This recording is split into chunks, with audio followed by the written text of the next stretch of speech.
Section 5, the Boston Massacre. In 1770, the colonists remained angry that British troops were living in their towns and cities. They thought that the soldiers were rowdy and rude, and they were also upset when soldiers took jobs away from them.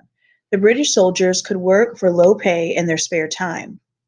However, the soldiers weren't content either. They were far from their homes, and the colonists' anger made their jobs more difficult. As time went on, the relationship between the soldiers and the colonists worsened. Things were especially tense in the city of Boston. The colonists showed their hatred for the soldiers by making fun of their red coats. They called them names like lobsterback, and some soldiers went out of their way to annoy local citizens. Soon, name calling and fistfights in the street were common between soldiers and colonists. On the cold night of March 5th, 1770, violence erupted in Boston.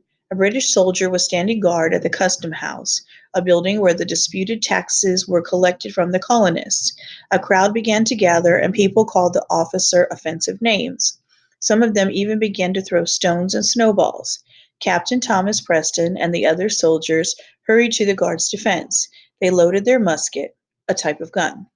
Still, the crowd continued taunting the soldiers, and some of the colonists threw more snowballs and chunks of ice at them. No one is sure about what happened next. Some people said that Captain Preston told his soldiers not to fire their guns at the colonists. However, one soldier thought that he heard the command fire. He shot into the crowd, and the crowd moved toward them. The other soldiers panicked and fired more shots. Within moments, 5 people lay dead or dying, and 6 more were wounded. The tragic event became known as the Boston Massacre. A silversmith named Paul Revere made an engraving, or an image etched into metal of the massacre. The engraving shows British soldiers firing at a peaceful crowd, even though that is not what actually happened. Colonists shared news in letters or correspondence. Colonial governments had begun to set up informal committees of correspondence in the 1760s, and members of these groups let one another know what was going on in their region. Samuel Adams was a leader of protest against the British, and he made sure that the news of the massacre spread throughout the colonies.